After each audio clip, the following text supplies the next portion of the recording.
आपको दिवाली बोनस मिला क्या? दिवाली हो और पटाखों, कपड़ों, साफ सफाई, लाइट्स के अलावा दिवाली बोनस का जिक्र ना हो, ऐसा नहीं। एक्साइटिंग दिवाली बोनस का ये ट्रेंड ब्रिटिशर्स लेकर आए थे। दरअसल आजादी से पहले भारतीय एम्प्लॉइज को सभी इंस्टीट्यूशंस और ऑर्गेनाइजेशंस वीकली बेसिस पर सैलरी देते थे, यानी साल में 52 सैलरीज।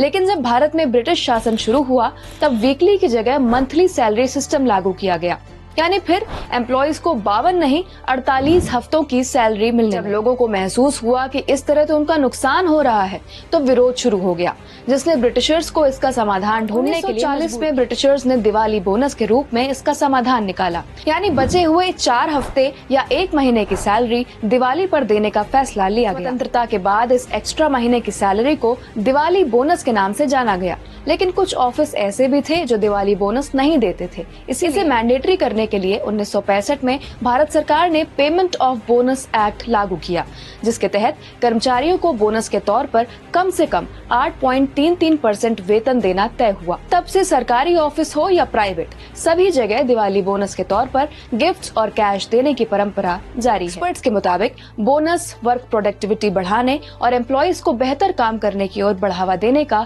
बेहतरीन जरिया है। बीते कुछ सालों से दिवाली बोनस खूब चर्चा में रहा है।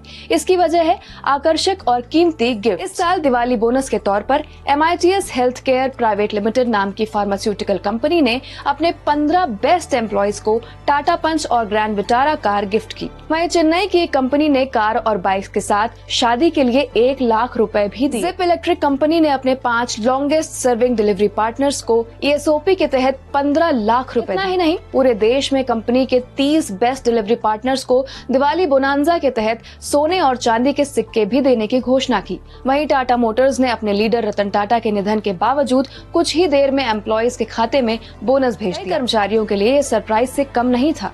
ये तो रही प्राइवेट कंपनीज की बात। अब जानते हैं सरकारी कर्मचारियों को इस बार दिवाली बोनस के तौर पर क्या नया मिल रहा है। उत्तर प्रदेश सरकार ने इस बार राज्य के 17 लाख कर्मचारियों को दिवाली का तोहफा देते हुए महंगाई भत्ता में 3% की बढ़ोतरी की है। वहीं 15 लाख से ज्यादा नॉन गजेटेड कर्मचारियों को दिवाली बोनस के तौर पर 6,908 रुपए दिए गए हैं। महाराष्ट्र सरकार ने BMC कर्मचारियों के लिए 29,000 रुपए का दिवाली बोनस तय किया। केंद्र सरकार की बात करें तो वित्त मंत्रालय के डिपार्टमेंट ऑफ एक्सपेंडिचर ने वित्त वर्ष 2023-24 के लिए नॉन प्रोडक्टिविटी लिंक्ड बोनस देने का ऐलान किया है। इसके तहत पात्र कर्मचारियों को 1 महीने की सैलरी के बराबर बोनस दिया जाएगा।